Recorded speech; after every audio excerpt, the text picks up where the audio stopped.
No, come in. It's an opportunistic event on our part.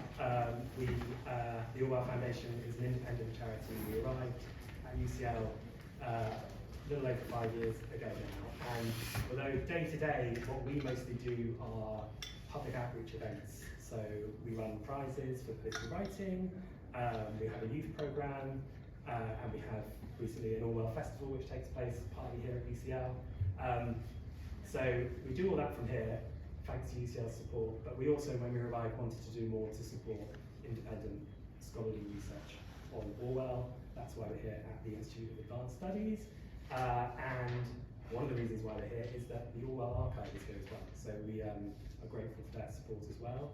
The Orwell Archive is a UNESCO registered resource. It's the largest resource of Orwell material anywhere in the world.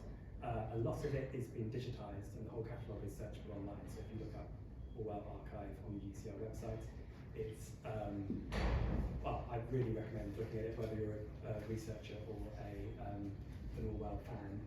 There's some amazing stuff on there, including his diaries, which aren't as personal as you might think, but are fascinating. There's a lot of discussion of what he had for breakfast and that kind of thing.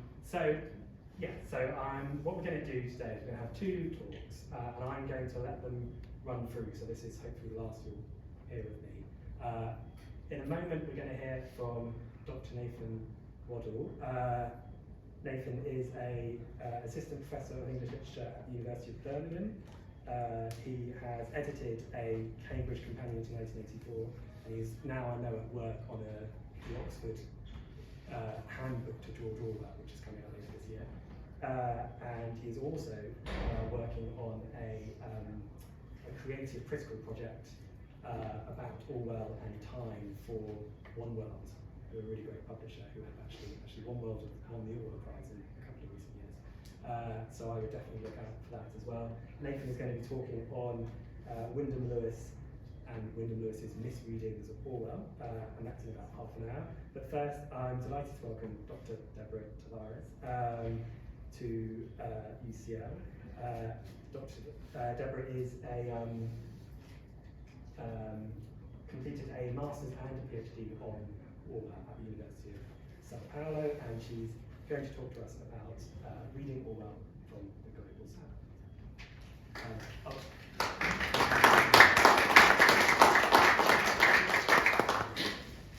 Hello everyone, good morning. It is a bright cold day in January and it's almost 13. I'm sorry, I couldn't help the joke. And thank you very much to the Orwell Foundation, the Orwell Society, and UCL for this evening. Thanks for Jeremy and Nathan, that will soon arrive, for the very quick and very efficient organization of this event. And just a quick question, how do I change the slides? You can use this one. This? Okay. And I think it's just the slide. Oh, thank you so much. All right. Or maybe the other way. All right. So, as Jeremy was talking, I've been researching Orwell since 2010. I started my master's about 1984, and then I went on to researching The Road to Wigan Pier and Keep the Aspidistra Flying, which are books from the 30s, the 1930s in Orwell's career. And I've been connecting Marx and Engels' ideas inside Orwell's work. So I've been looking inside Orwell's writing in a social, economical, and political framework, which means that I try to connect some concepts such as work, class, and means of production in his fiction and non-fiction writings.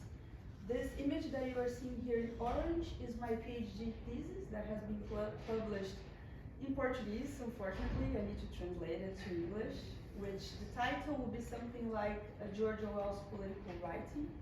So what I've been trying to do for the last few years is to connect some concepts in history, social thinking, and how this lights up in Orwell's writing, and mostly his description of society, of the world, etc. So I've made a small connection here in a very broad research that is trying to shed some light between the North and the South as an economical and political concept. What does it mean? We have a division that is not strictly geographical. This is an economical and political and societal division between the global South and the North. And what does it mean? There is a very deep connection between production and development. So we have the North and we have the South deeply connected through capitalism. So in a system that exploits, that thrives on pain, on colonization, on slavery, right?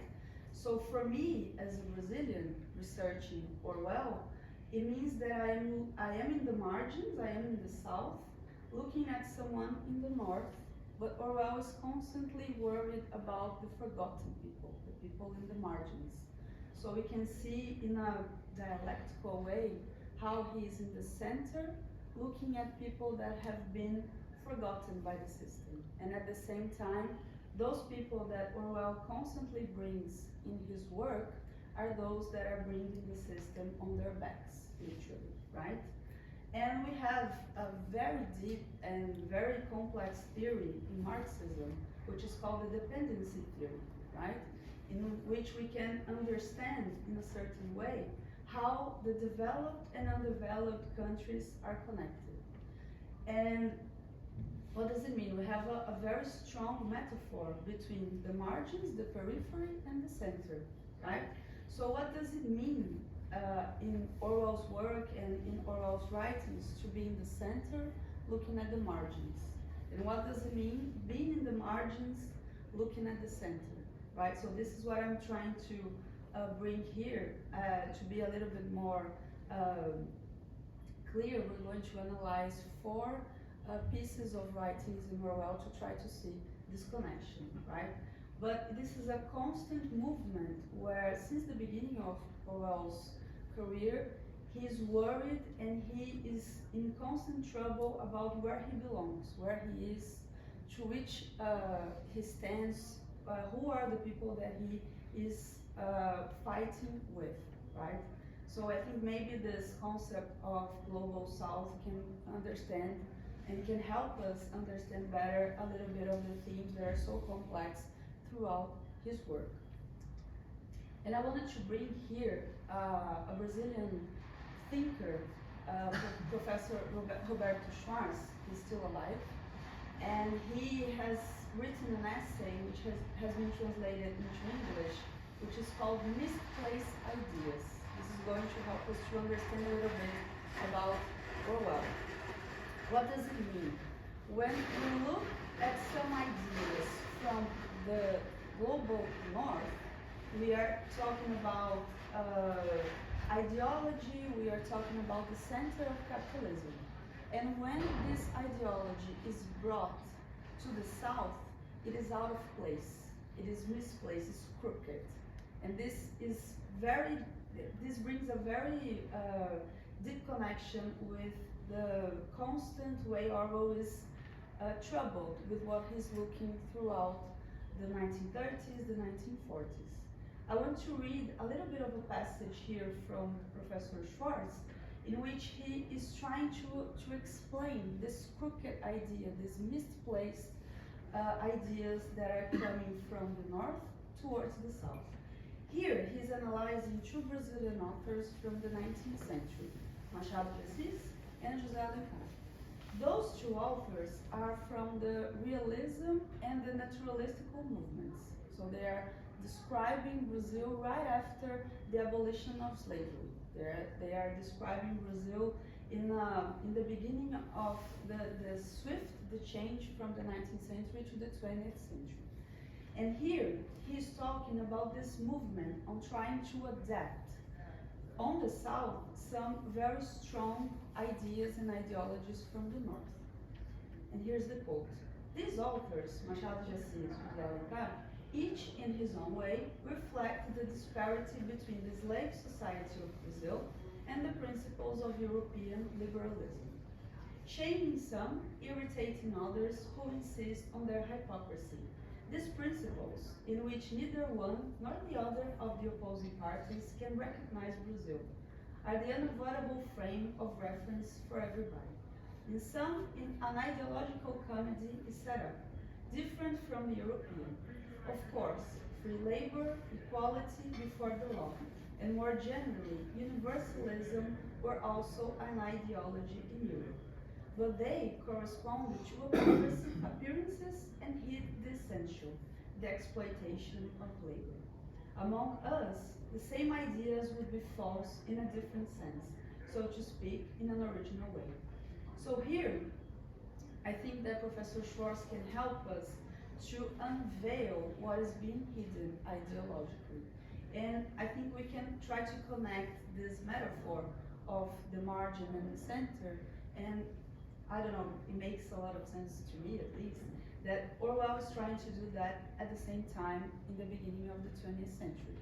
So while Orwell is writing mostly in the middle of 1930s and the beginning of 1940s, he doesn't go the same path as, for instance, Virginia Woolf or James Joyce. He's going in a different direction, which is trying to shed light to those that have been forgotten. And we see all the time throughout his work the exploitation of labor, either in the miners, on the north, on the Spanish Civil War, the Crows in 1984, or even in the beginning of his work when he's in Burma talking about imperialism.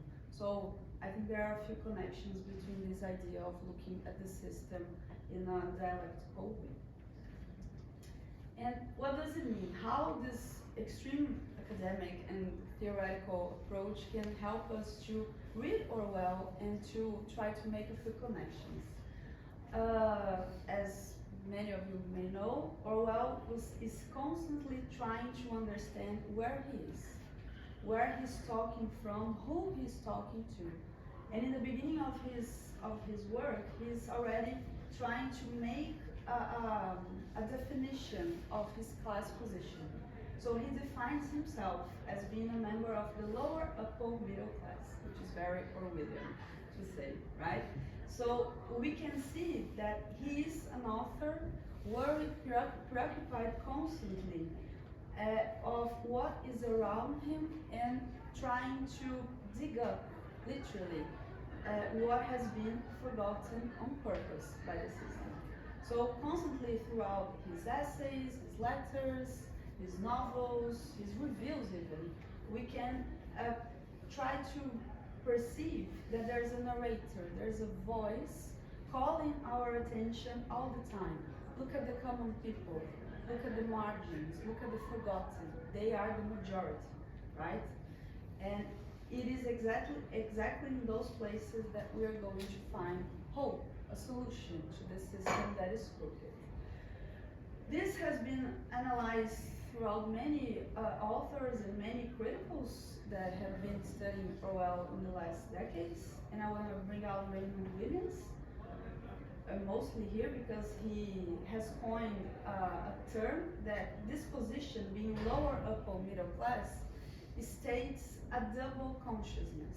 So Orwell starts in a place, a social class, but he doesn't quite identify with this place. That's why we have a pen name, a lot of a bit of information on his identity, his position, his political statement. So we can look at Orwell as a double consciousness all the time. And how we are going to, I don't know, pick up a text from him and try to understand this deep net of descriptions. He is looking at the conditions of those that are being described by the narrator. The characters, the objects, the metaphors, how he is describing the places, the smells mostly, right?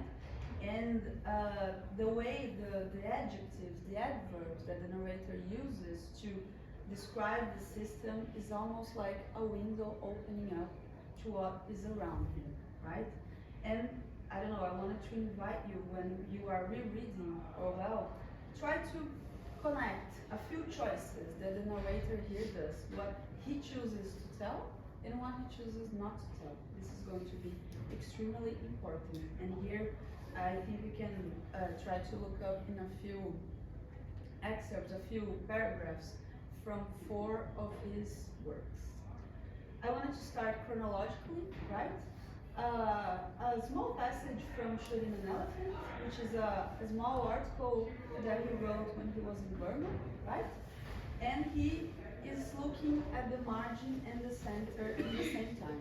So this is the beginning of his career when he is in his post in Burma, and he is asked to shoot an elephant, right? There's a whole controversy of what happened, what didn't happen, and etc. And there's a passage where he is observing how everyone else around him is treating him, right? So here I want to highlight the descriptions. In Lower Burma, I was hated by large numbers of people. The only time in my life that I have been important enough for this to happen to me. Pay attention to the first person being used, right? We have his position, we have his point of view being extremely dissected. I was subdivisional police officer of the town, and in a nameless, petty kind of way, anti-European feelings was very bitter. So he's trying to understand, he's trying to connect what is happening in Burma while it was still a colony, right? And how he was being treated by the locals. And we have a lot of critics, a lot of teachers that have been studying how colonialism, how imperialism have been developed in his very beginning in this phase here, and it's very controversial and still very interesting, right? And here's the first moment where his political ideas are starting to shape up. He's starting to perceive that he's being hated by the oppressed, because he's occupying the place of the oppressor. But he has a strong feeling of being side by side to those living in Burma and not being on the same side of the other police officers and the other imperialist army and etc. So this is the very beginning where this double consciousness is starting to form. Then we have a second passage, a little bit longer. Can you see it properly? Is it too small? Yeah, okay. This is a very important part from the road to Wigan Pier, and this is the Brazilian cover. So you might not recognize it. This is in Portuguese, one of the first editions that we had published in Brazil by Companhia das Letras. And now it's in public domain, so we have a lot of covers in different editions and etc. And what I want to highlight here from this passage in the road to Wigan Pier, now this is a more mature moment in Orwell's career. He's already understanding how the system works, and he's already shaping up where he's belonging. He's belonging to another class where he's born, where he actually is, right? And he's taking the other side. Which class do I belong to? Economically, I belong to the working class, but it is almost impossible for me to think of myself as anything but a member of the bourgeoisie. And supposing I had to take sides, whom should I side with?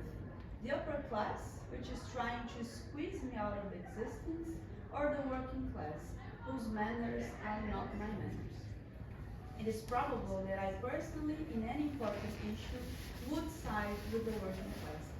I highlighted this here because it's very important. Many people try to read Orwell, and we're going to see Nathan talk about William Lewis, trying to give another connection, trying to put Orwell on the other side, and he's constantly saying, I am siding with the working class. What about the tens or hundreds of thousands of others who are approximately in the same position?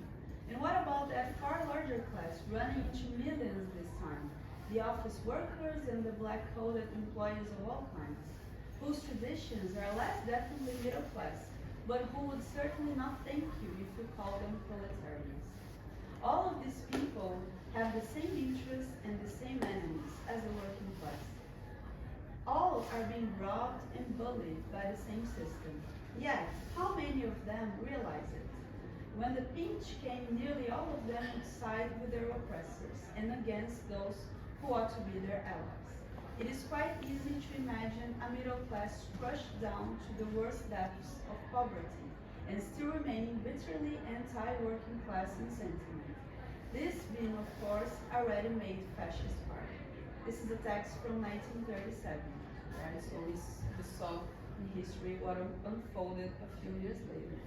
So it's very interesting. It's very interesting how he's already observing a very difficult problem, which is class consciousness. And here, his political thinking is shaping up very strongly. Then we have Keep the Aspidistra Flying, the Brazilian cover, right? And the translation is like the England's flower. There's a lot of different translations, but you know, this is the first one that we got. And here we have a novel, right? It's a fiction work, while Wigan Pier and Shooting an Elephant is more of a essay of his experiences observing the North and Burma. Here we have a character doing things in a specific setting, etc. And we are looking here at the main character, which is Gordon, where he tries to rebel against the system, and he does it alone. So Gordon's rebellion is a battle of one. A lot of spoilers about Winston Smith already, right? This is a book from 1936, and we see a bit of Winston shaping up what will be 1984 later. Here is the beginning of the book. He had declared war on money, but what did not prevent him from being damnably selfish? Here we see a difference, right? The narrator is in third person.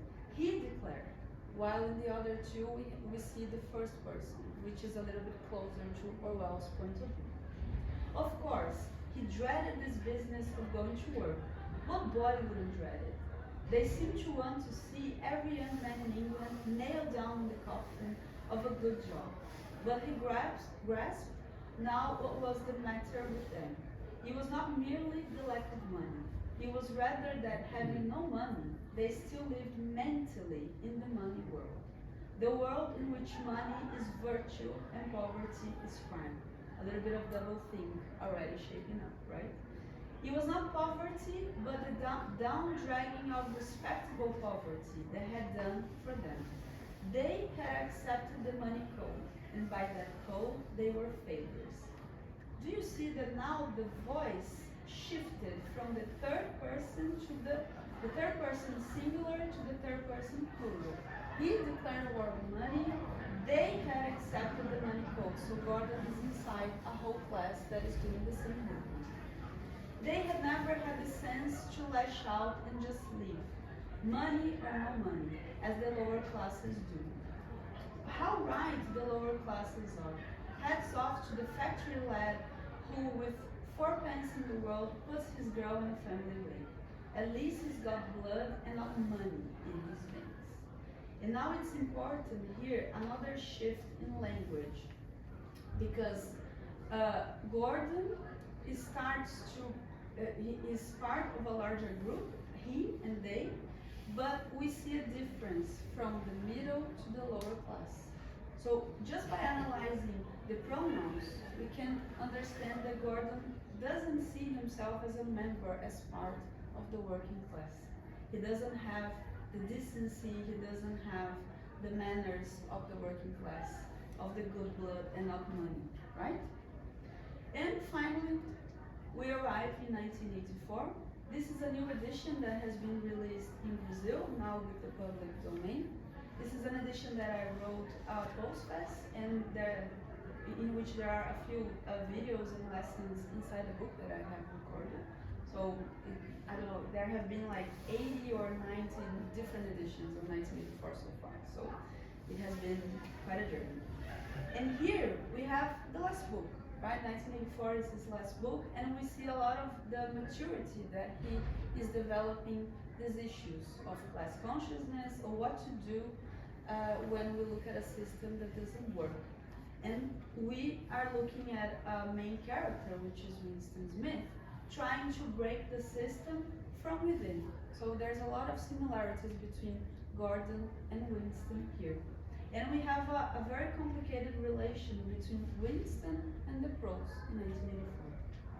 This is a passage from when Winston is writing his diary secretly from the cameras, right? If there was hope, it must lie in the prose, because only there, in those swarming disregarded masses, 85% of the population of Oceania, could the force to destroy the party ever be generated. The party could not be overthrown from within. So here we already have the fate set, right? Its enemies, if it had any enemies, had no way of coming together or even identifying one another.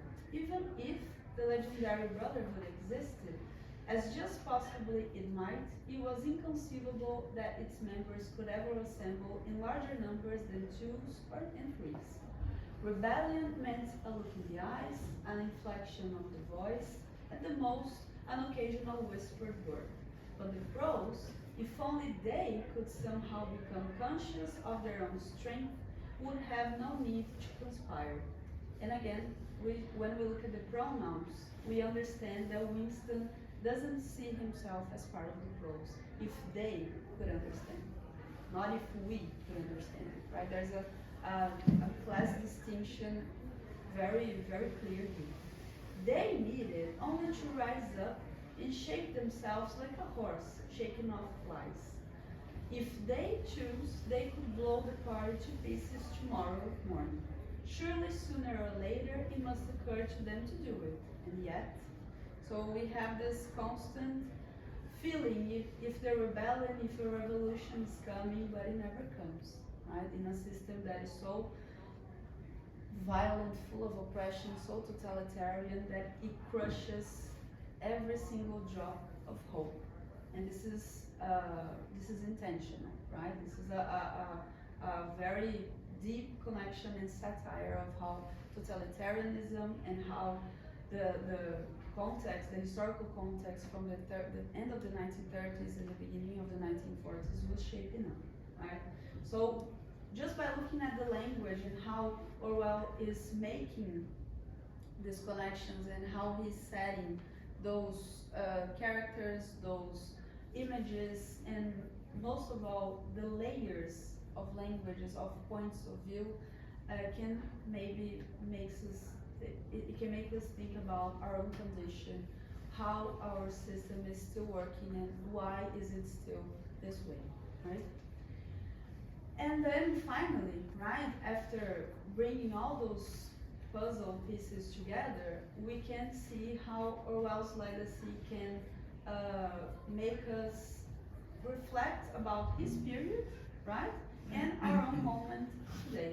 This is a very famous passage from his essay Why I Write from 1946, in which he states his position. The opinion that art should have nothing to do with politics is itself a political attitude. So this sums up a lot of what Orwell is trying to do throughout his whole career. So we can see that his legacy in this methodological way in connecting history, social problems, politics, and economics, we can look at literature as a critical tool to analyze society, right? And which is maybe something that the Brazilian professor that I brought, Roberto Schwarz, was trying to do all the time. So maybe we can see a few connections. And constantly, in every piece of his writing, he's always remembering us the importance of real life, of living the practical side of life instead of just the theory, being distant to the conditions and being unaware of what's around us, right? And even though his work, and mostly 1984, can be a little dark, there's a shed, there's a beacon of light, there is hope. The hope is in the working class, the common people, those that are forgotten, those that are carrying the world on their shoulders, right?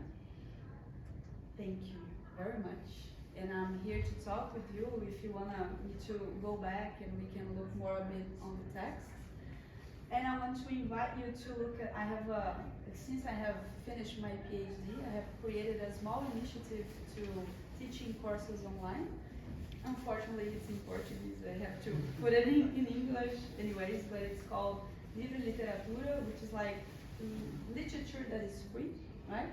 And I want to invite you to get to know my work a little bit more. And I'm here to listen to you and to talk, and that's really it. Thank you so much.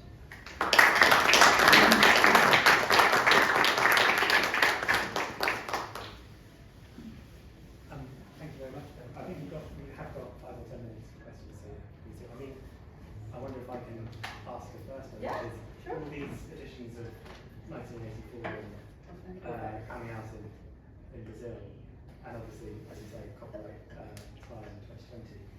In how is Orwell read? You know, how much is Orwell? I mean, you know, is there any particular ways in which, from your perspective, he is read in Brazil in particular, maybe in South America in general? I mean, that's a very big question. We have 3-4 hours. Well, it has been very controversial since the rise of an extremely far-wing, I don't know, people, and if you go on Twitter, it's insane and it's extremely crazy, and we have been coming from an extremely difficult period in Brazil from a far and extreme right government, and it has been, we have a few editions that are quite, how can I say it politely, quite wrong and quite dishonest with Orwell's work. There's a particular, I should have put in the image here, but there's an edition from Animal Farm where they put together a few chapters and they mix up some of Orwell's ideas to bring a certain message that Orwell was far-wing and he was anti-socialism, he was anti-communism. So there has been a lot of issues regarding his interpretations and how his work has been manipulated. Luckily, with the public domain arriving, we have a few editions that come with a lot of extra materials, a lot of footnotes explaining, since it's some books that have a lot of historical references, right? But there has been a few issues, mostly on Twitter, on YouTube, of people that clearly had never read Orwell and are just trying to use his work just to make a few false statements.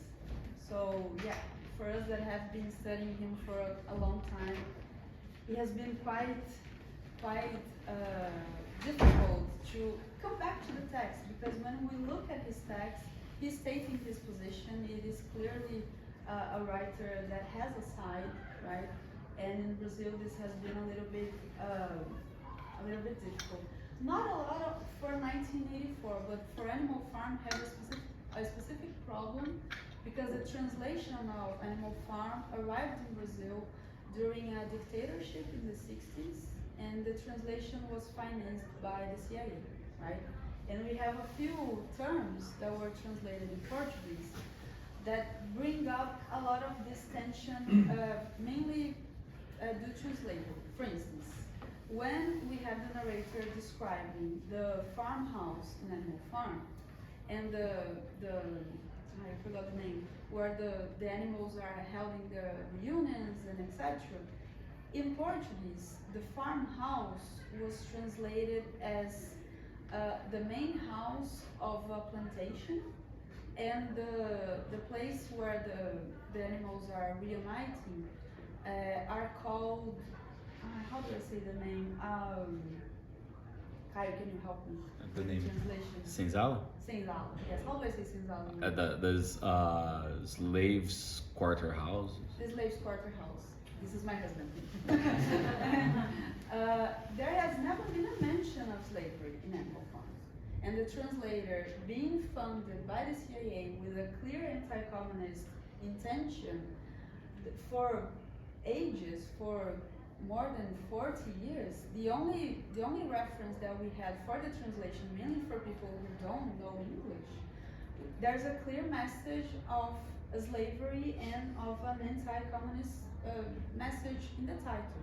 In Portuguese, Animal Farm is the only example where the title could be like the animals revolution, something like that, very poorly translated.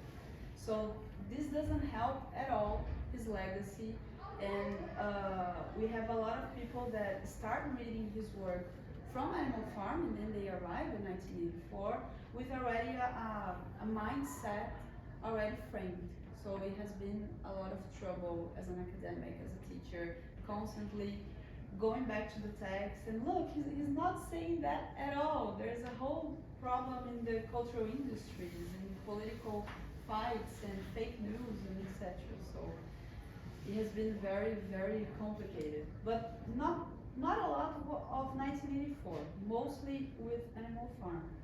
Well, we have some issues from 1984 in Brazil. It's like the surveillance and the goddamn Big Brother and the TV show, the reality show. So it's a very narrow kind of reading and a very narrow point of view, which of course comes with a very specific intention from the conservatives, the far right wing. Right? I don't know if it makes sense.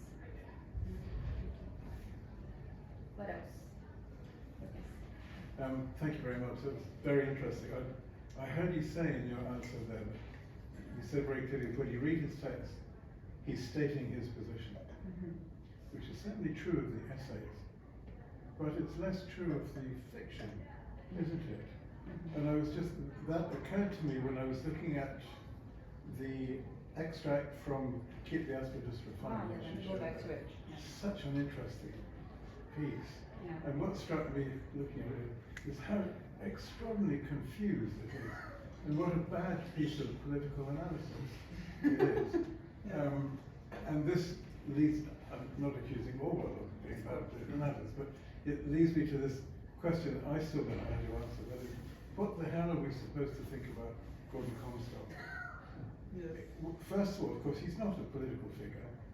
He doesn't want to have anything to do with politics. He doesn't like Marxism with his friends and all that. But if you look at this, look at the end of it. Yeah. How right the lower classes are. Hats off to the factory lad who, with fourpence in the world, puts his girl in the family way. This is an extraordinary political analysis. What he admires about the proletariat is the young man who makes his girlfriend pregnant even though he doesn't have any money. At least he's got blood and not money in his veins. Come on. Yeah. But then, of course, at the end of the novel, what does he do? He gets his girlfriend pregnant, and he immediately scuttles back to the bourgeois world and gets married and gets an aspidistra. So, can you just say a bit more? And so that you did aspidistra in your PhD. Say a bit more about Gordon himself. Sure. And the politics of Gordon Comstock. It's very interesting because it's very contradictory, right? And we can observe that Gordon, he has a middle class mentality. So he decides to declare war on money, just to say, oh, I'm declaring a war on money for the appearances. But when he actually strikes him, he runs, and he goes back to the comfort of the middle class, right? So I see him as more like someone that is unsatisfied of what he's looking around, but he cannot organize himself in a more broad and political way. And he's very selfish, right? Because of course he's living in a time where poverty is striking everyone. But he is the typical middle class person that won't accept that he belongs deep down with the working class instead of being an aristocrat like Ravelston or the other writers in the book, right? He's throughout my PhD I got very mad because it's very contradictory and it's very difficult to analyze him because eventually he seems to go in the right way, the correct path, but he eventually ends up going back to the comfort of putting his girl in the family. And of course, we cannot be in a feminist way in the 21st century. Look at that right? That there's a whole different point of view in feminism and etc. But I see it as a way of Orwell making a satire of middle class, right? Of middle class trying to grasp with all its force to stay in a comfortable position. I don't know, what do you think? Yeah, it's tricky. Just a very quick footnote.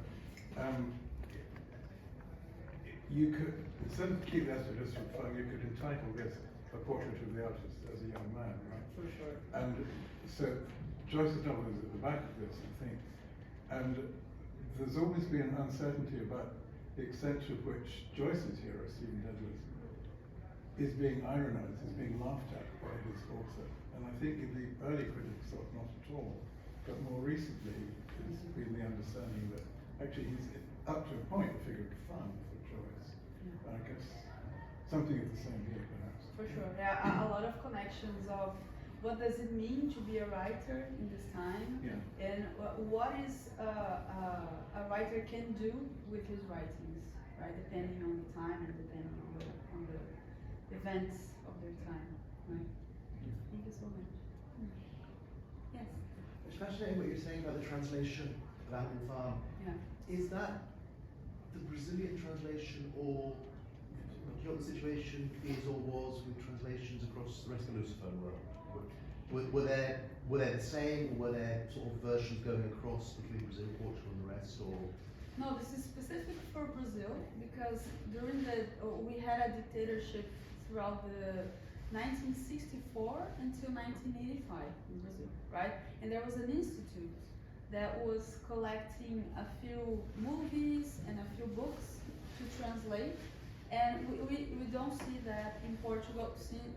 We had a dictatorship in Portugal and in Spain, of course, but we don't see it coming out in the text the same way we have in Brazil.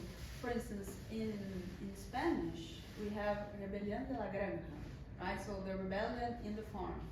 Or we have in French, how is it in French? They use the word rebellion as well. But the only case that we have in the title, the word revolution, is in Brazilian Portuguese. So a few scholars have been studying it and making this connection about this institute that chose, and the translator was a general. So he had a specific political point of view, and it has been 2 years that we have new translations that it has become more closer, right, to the original English. So we have, for Animal Farm, we have Fazenda dos Animais, which is quite literal, right?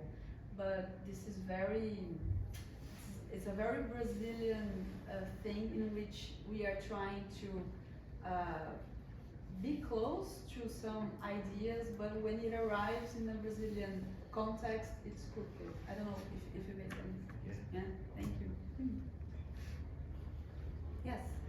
Yes, I mean, Orwell was not the first English writer or British writer to actually be hijacked by the right wing, you know. I mean, Adam Smith was appropriated by the monetarists, you know.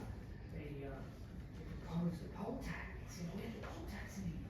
Adam Smith was a virulent opponent of the poll tax, and this is what the hyper-right does. Yeah. But the key element of Orwell that is often overlooked is dirty hands, you know, which obviously Sartre epitomized most of all, but it's in Orwell too. And that is the one in 1984, you know. Would you throw acid in the face of a child to rectify all the world's evils? And of course you would, you know, and of course all of us would, wouldn't we? You know, that our system is based on that really cynical utilitarian idea, you know. I mean, if we look at those, you know, as terrorists, as we regard them, you know, who are often killed, they're nameless. You know, whenever we do precision bombings on terrorists, they're not human beings, they don't have families, they don't have any stories, they're just terrorists, you know, we can just blow them up precisely, and there's no problem because, you know, we don't have any problem with that, and that is that very vulgar embodiment. And this is, I think, what Orwell was really getting at, which is often neglected. Yeah, and he goes deeply in the way that the system works, right? If we look in 1984, that image at the end where O'Brien says that there's a boot of, what is the exact expression, like the boot stamp on your face to kind of make a statement of how violent and how deep is the oppression. That's why our protagonist cannot rebel. He's alone, and the same way as Gordon, I see a lot of connection between Winston and Gordon. They won't give up their class position, which is to stay in the middle, and the middle is a lot more closer to the base of the triangle than to the top, right?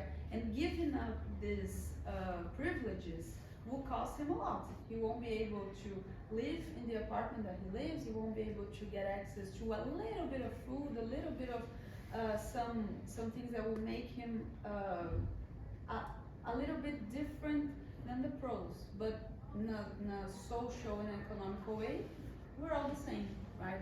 And this is what most of the right wing is trying to evaporate and trying to erase from Orwell's writing, which is a clear look and kind of putting a big lenses on how the system is failing us every time.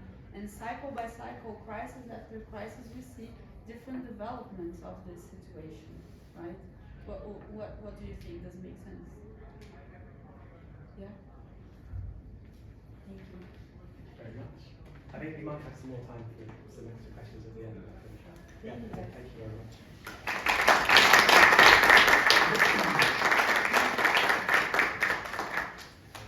I think Orwell and terrorism is maybe a separate subject that would be interesting to look at.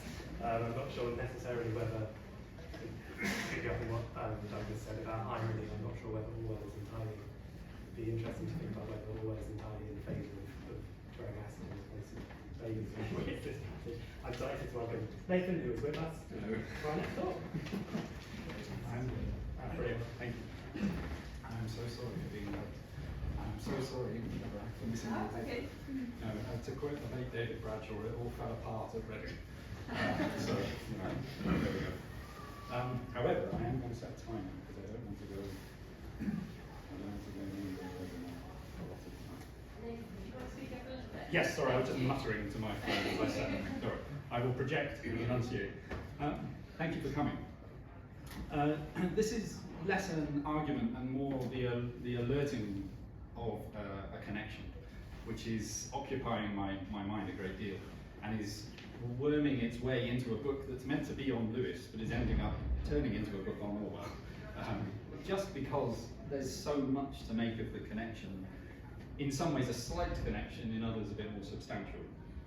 So I want to schematize that connection for you, to tell you what that outline and that connection is, and then to just reflect on a few elements of it that are interesting, and to show you one little document that I came across in the Cornell archive of Lewis when I was there last summer, which just sort of landed in my lap like a bolt from the sky, which was a letter written to Lewis by someone, just a member of the reading public, criticising at great length Lewis's critique of Orwell. It's one of those moments where you're sort of handed by God the perfect archival item. So I just want to show you a little bit of that. So Lewis and Orwell, they're near contemporaries. Lewis is born in 1882, dies in 1957. Orwell 1903, 1950, so roughly contemporary. They never appear though to have met in person, nor to have corresponded. So there's no evidence of any direct connection. If anybody knows of anything, please tell me, but thus far there appears to be nothing at all. That's not to say that they weren't aware of each other though, and they are, and I'm going to show you some of it, or tell you about it rather. The differences between them I think are very significant and more pronounced in the earlier parts of their career than in the later stages of their careers. They converge on several issues towards the 1940s and 1950s. Until that point, there's lots to say about how they differ. So Lewis, for example, Wyndham Lewis, if you don't know Lewis, not everybody does, maybe for good reason. Wyndham Lewis, the modernist painter, writer, the founder of the one of the founders of the Vorticist movement, painter first, writer second, has a philosophical ambition. I originally wanted to write hubris and arrogance, but I thought that was maybe a little too cruel on Lewis, but I think the words apply. A philosophical hubris in a way that Orwell does not, although there's a lot of scholarship at the moment investigating Orwell's philosophical credentials, which are a bit more scattered, but nevertheless present. They're similarly obsessed with politics, and we've just been hearing about that, though not quite in the same way. So if I were to make some very broad categorizations, I would say that Orwell is more details focused, a great generalizer, but more details focused. Lewis is the reverse. He's much more interested in the big patterns and not so aware of the fine-grained everyday realities of politics, except those that impinged on him and made his life difficult. Beyond that, he didn't really have time for detail. Orwell's a novelist, a journalist, an essayist. He's a different kind of polymath. He's highly active as a journalist, book reviewer. He's much more experienced than Lewis as a broadcaster. In his final two novels, of course, so in Animal Farm in 1984, as financial performances, he outstrips anything that Lewis ever achieved. So in that sense, a totally different kind of writer. Lewis wrote a great deal more literary fiction than Orwell did, and has sort of volumes of works, sort of discrete volumes that you could pick up in your hands, many more than Orwell. But probably their total outputs, Orwell would have outstripped Lewis by several 100,000 words, but a similarly kind of massive corpus on both sides, but with different emphases. They both attend private schools, Rugby in Lewis's case, St Cyprian's and Eton in Orwell's. But importantly, again, this is preaching to the choir, Orwell then enters the Indian Imperial Police Force. Lewis has no such establishment experience, unless you consider going to the Slade School of Art establishment experience, which it may well be, but in contrast to serving in Burma, it's not quite the same thing. Very importantly, they both have experience as soldiers. Lewis in the First World War as an artillery officer, or what a bombardier. One of his memoirs or autobiographies, the first of two, because he was not modest enough just to write one, is called Blasting and Bombardiering. Orwell obviously in the Spanish Civil War. Similarly, both experiences that they did for so many combatants, it defines the shape and character of what they write afterwards. So there you can see there already just some broad areas of overlap, but with significant differences between them as well. I mean, even their physical appearances, they're both studied presenters of themselves, they inhabit certain postures and characters. We do have a recording of what Lewis sounds like. We don't know what Orwell sounds like, but if I were to hazard a guess, I imagine they might sound quite similar. There's that reference somewhere, I forget where this comes from. It's in D.J. Taylor's biography, I think, of the thinness of Orwell's voice after Spain. Lewis didn't have a thin voice, but he did have that sort of arch, reserved, kind of upper-class British accent that so many writers of his circle did, and it seems to be similar to, or on the same sort of wavelength as Orwell in that sense. Orwell was reading Lewis a great deal. He knew Lewis's journal, periodical The Enemy, which is 1927 to 1929, and he thought, quote, that Lewis had something in him. He writes in a letter to Brenda Sulkill in September 1932, I see Wyndham Lewis, not D.B. Wyndham Lewis, a stinking Roman Catholic, has just brought out a book called Snooty Baronet, apparently a novel of sorts. It might be interesting. All I've ever read of his was a queer periodical called The Enemy in odd articles, but he's evidently got some kick in him. Whether at all a sound thinker or not, I can't be sure without further acquaintance. The copy of The Enemy I read was all a ferocious attack, about the length of an average novel on Gertrude Stein. Rather wasted energy, one would say. It's hard to know what the wasted energy there is, whether it's wasted energy on Gertrude Stein, which is even more problematic, or whether it's just wasted energy on Lewis's part to be so angry at the world, who knows. 1935, he says about Lewis, in a very characteristically pithy statement, "The man is certainly insane." He wouldn't have been the only person, he wasn't the only person to have thought so. One of the more interesting pieces that Orwell writes about Lewis's work is a review of a very obscure Lewis book called The Mysterious Mr. Bull, which is from 1938, which is a study of Englishness. And in that, it's non-fiction, but it's the most Orwellian book that Lewis wrote. It's got all the themes that you find in Keep the Aspidistra Flying, Burmese Days, all the novels basically. It's sort of there as a piece of sociological analysis, so it's easy to see why Orwell was so intrigued to review it, and review it he does, and favourably. And he gets in a few squibs. He says, "What chance would a man like Mr. Lewis have under a dictatorship of the modern type? As a painter, he would be Judeo-Marxist or bourgeois formalist, and as a writer, he would not even last long enough to be bumped off in the first purge."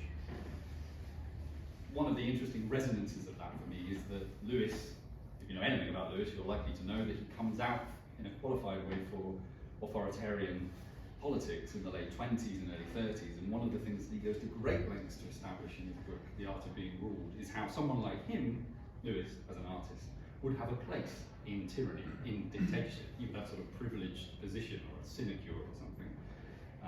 Orwell sees straight through that and says, no, of course you wouldn't. You'd be the first to go, so what are you talking about? Orwell reads and admires Lewis's, sorry, I was going to move on just to get rid of the text. He reads and admires Lewis's first novel, Tar. And he says that there's enough talent in that to set up dozens of ordinary writers that have been poured into Wigan Lewis's so-called novels. This is a thing that keeps coming back for Orwell. He keeps seeing the novels as so-called, sort of pretend performances. The word that he never quite uses is the word that Lewis always used, which is satires. Lewis would put in that category, he wouldn't say many of his literary works were novels, he preferred to call a great deal of them anyway satires. And I think in part because he's trying to resist the bourgeois establishment that he seeks to ridicule and to separate himself from, whilst also sort of parasitically depending upon it. The weirdest thing that Orwell has to say about Lewis, which is, again, unless there's some piece of paper in an archive somewhere that pretends or proves otherwise, seems unequivocally wrong, is he says that the intellectual struggle between Stalinists and anti-Stalinists goes on and on. He's writing this in 1946, with frequent sensational defections from one side or the other. Wyndham Lewis, I am credibly informed, has become a communist, or at least a strong sympathiser, and is writing a book in praise of Stalin to balance his previous books in favour of Hitler. It's unclear whether he actually means that, or if he's just sort of thumbing his nose at Lewis's reputation. It's slightly unclear. Just as a side note, one of the things that I think is probably of great interest going forward in our studies, it's not that it hasn't been done already, but it seems to be reopened as a new source of interest, is the degree to which Orwell is a self-ironizer and an ironist in the way he writes. His tone now, again, having had a moment sort of in the 80s and 90s where this was under the spotlight, is being opened up again as a performance. And I think that there's some really interesting work still to be done on that area. Let's think about the other direction, Lewis on Orwell. Another statement that is quite hard to read the tenor or the register of. Lewis says in a letter to one of his friends, not to Orwell, he says, "Mr. Orwell, as they call him here, Borwell, is an excitable idiot who spends his time affixing political labels to people." Again, not clear whether he's endorsing or just repeating the claim. But whatever he thought of him along those lines, he clearly can't have thought that he was completely unimportant, because he devotes an enormous portion of this book to Orwell's work, which is very surprising. surprising in the sense that there's no preparation for it in the book or anywhere else in Lewis's writing. It's the section that concludes the text. This is a book by Lewis that's published in 1952, and it's concerned throughout with liberty, free speech, the position of the writer and the writer's relationship to the political. So there's a lot there, which is obviously in Orwell's court, as it were. But Orwell as a subject of Lewis's pen is just unanticipated in his work, except for those little hints that I've already given you. In Lewis's novel, The Vulgar Streak, he'd clearly been reading Orwell, because Orwell's remarks about class being branded on the English tongue crop up in that book a great deal, and it sort of bears the influence of Orwell. So Lewis has been reading Orwell, but he's not been writing about him a great deal. He begins this section of this book on Orwell. He says, and again this is quite startling, he says, Orwell is of the English war and post-war writers not alone the one most worthy of attention, but he is the only one. So Lewis is saying of all the writers in his field of vision, Orwell is the only one at that point worth writing about, which I think is quite a startling claim for someone like Lewis to have made. Nevertheless, he criticises Orwell heavily, and yet also admires many things about him, one of them being his integrity. He says of Orwell, he went to fight against fascism in Spain as an independent Labour Party man, but he was one of the few left-wingers, those are Lewis's scare quotes, who took left-wingery sufficiently seriously to risk his life. The independent Labour Party is by far the most genuine socialist party that England has known, and Orwell was always genuine, whatever else he might or might not be. Now, the assessment of Orwell in this is very long, it's about 50 pages, so it's quite hard to summarise. And it's got a lot of digression. It has the feel, as so much of Lewis's polemical writing does, of having been sort of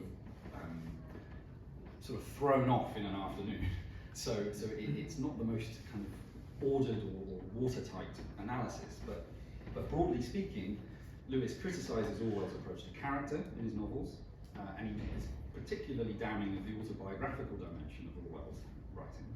He sees him as just relying too heavily on his own experience, sort of in an overt, well, rather than covert or implicit way. He thinks Orwell is a bad stylist. An intriguing wrinkle is the fact that Lewis, and he admits, he was unable to get hold of a copy of The Clergyman's Daughter. He just could not get hold of a copy of it, so that plays no part in his analysis, though I think it would probably have been criticised as well. He makes a curious point about Burmese Days. He says, Lewis says that Burmese Days needn't have been an empire novel, counterintuitively. He says it would have made just as much sense for Lewis to set it in England and to discuss how men in the home country, as Lewis puts it, oppress each other. So he doesn't really see it as an empire novel, he just sees it as a novel about England that happens to be set on the imperial periphery in Burma. I want to read you two, I haven't put them up here, I decided on a light PowerPoint. Two short passages where Orwell is getting into the nitty-gritty of the detail of Orwell's writing. And this is the first one. He says, no one must expect to find in Orwell, when turning to him for the first time, an interest in writing for its own sake. And, I mean, there's so many ways to disagree with that, but this is Lewis. If you want a flavour or a feel of what Lewis is all about, his writing often has the sense of, come on then, that's the sort of tone it has. You know, if you think you know better, then challenge me, and that sort of is always there. It's concealing a lack and it's projecting it outwards as conflict. There is no trace anywhere of a desire to express himself with the literary competence of, for instance, C. in Sardinia by D.A. Lawrence, or the stylistic resourcefulness of Conrad, though he, Orwell, greatly admired both these writers. Nor is there any of the expository clarity of Wells, on whom he modelled himself.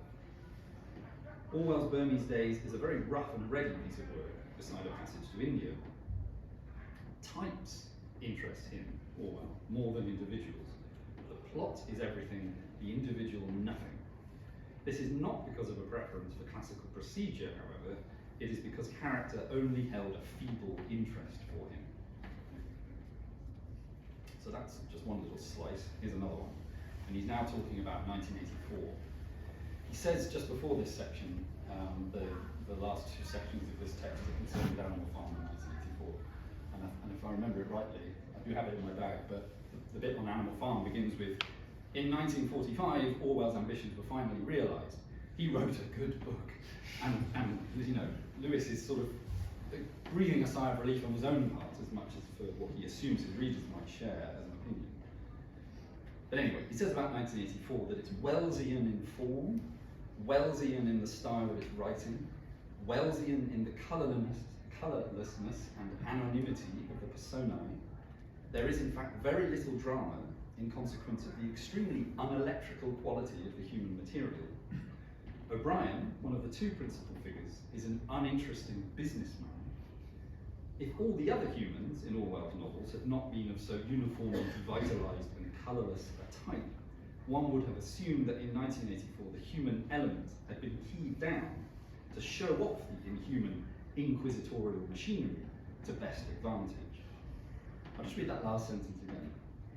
If all the other humans in Orwell's novels had not been of so uniformly devitalised and colourless a type, one would have assumed that in 1984 the human element had been keyed down to show off the inhuman inquisitorial machinery to best advantage. And the obvious and easy riposte is to say, well, that's precisely what Orwell is aiming at, or at least that's how I read his presentation of so many characters, which is that there is a consistency, and it's the consistency of how modernity, or the modern world, modern life, stultifies and everywhere traps. And Orwell is fascinated by this, hence the preponderance in so many of his books of images of entanglement, gluey adhesion, stickiness, things failing before they've even got started, and the circularity of so many of his plots. So as ever, Lewis is incredibly intelligently reading Orwell, but getting almost everything wrong.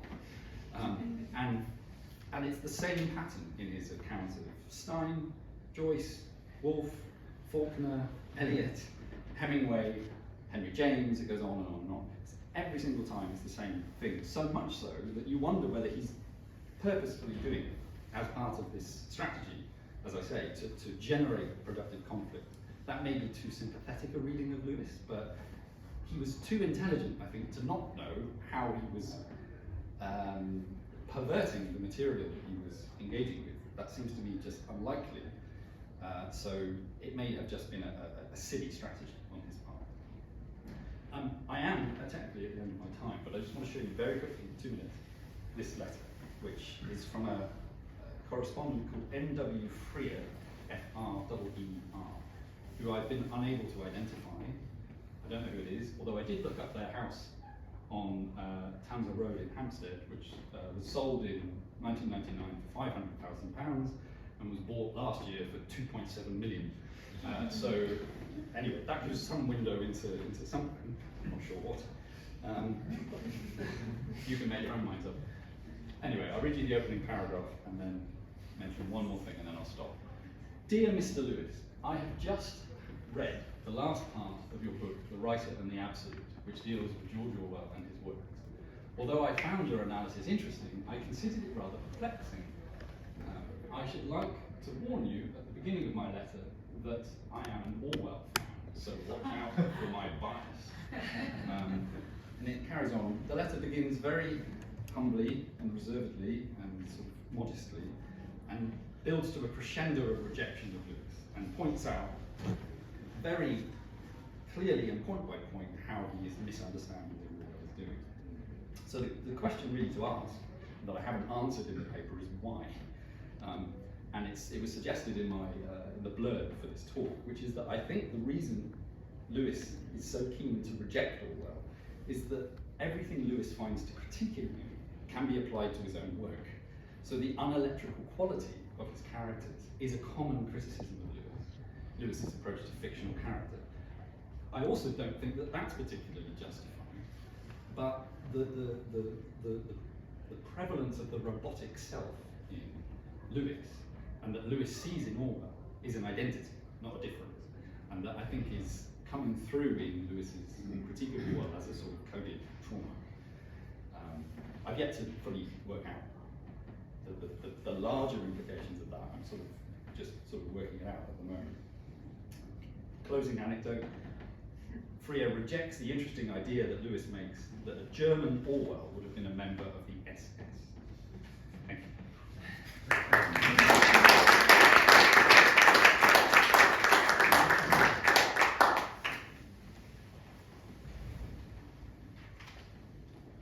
We have time for questions, if you have any.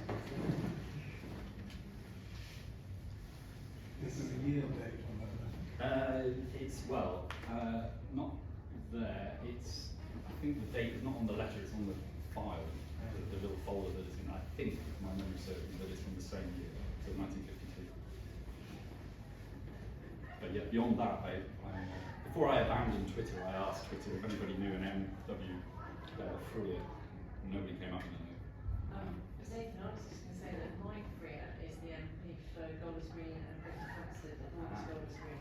So Okay, that might be the most promising lead we've had. right. Right, okay, excellent. Thank you. Right, okay, I can see this getting political. More so than it already is. How do you spell Freer? F-R-E-E-R. Has it been an academic career, Joanne Freer at Bristol? I'm just going to write something for you. So not to come on the postcode? Sorry? NW3, NW3. Yeah. Oh, okay, interesting. Yeah. I hadn't considered that. Yeah, I don't know. I think you should have, given your talk was sponsored by Rightmove. True. Deborah, you had your Yes. hand up, didn't you? How did you come up with this connection? What was your starting point to bring those two authors together? Because I worked for too long on Wyndham Lewis and my career was suffering. That's the truth in that answer. I've long been fascinated by Lewis, similarly by Orwell. I've been teaching Orwell but not Lewis for practical and political reasons. But once I started reading Orwell very concertedly and went through the complete works, so the 20 volume, the non-fiction in that, started noticing these little asides that I don't tend to talk about, and it is just scattered through. There's no pattern, and I suspect there's a lot more to the connection than is available from the amendments. But I found, as I say, only a few smatterings of things in the Lewis archive, but there appears to be nothing there beyond this letter and I think one more reference in a letter that Lewis wrote. But the reason I want to sort of compare them and to work out what's going on is that I think in both cases, both Orwell and Lewis present themselves as sort of lightly engaged with the other's work, when in fact, when they come to write about them, in Orwell in the Review and Lewis in The Writer and the Absolute, they appear to have spent a great deal of time reading them, sorry. So I just wonder where the nonchalance lies. It's most likely to be political, they're sort of keeping each other at arm's distance. But there's a closeness as well. I mean, they're both committed defenders of free speech for very different reasons, but that kind of impassioned defense of free speech motivates both of their late stage careers. So there's something very intriguing going on, and the book I mentioned, I think I'm going to open it by saying, because I've been having problems with how to open it, because Lewis just seems too big, and it's hard to get it all down. So I thought, actually, one way to get right to the heart of the matter is to go via Orwell, because he picks up on all the things you'd want to say about Lewis, his post-fascist sort of writing, his fascist writing, and where the fault lines between them lie. So, Especially particularly Orwellianism in the Snooty Baronet in particular, because I think that's a session on behavioural science. Yeah. So, well, yeah. I mean, again, intriguingly, it's. If I'm remembering this right, is it first person novel that Lewis writes? I think it is.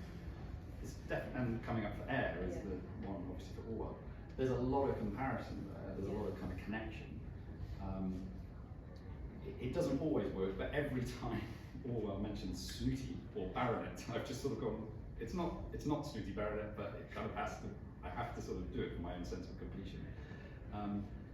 I think that the more substantial link between them is probably to do with cults of celebrity. And the publishing world, because you want to make it about Keep the Aspidistra Flying, also them coming up from it, but those two texts are very similar actually, in how agents and sort of benefactors and patrons are treated.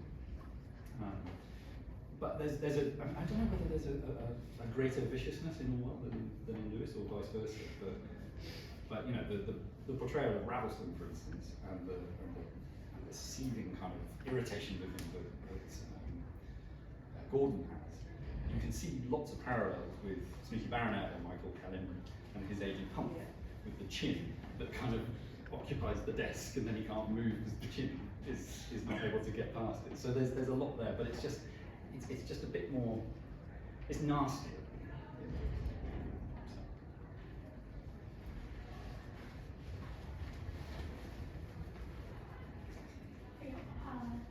Well, it's very interesting. I wonder what is behind these misreading, and is it because Lewis and Orwell have totally different ideas of writing?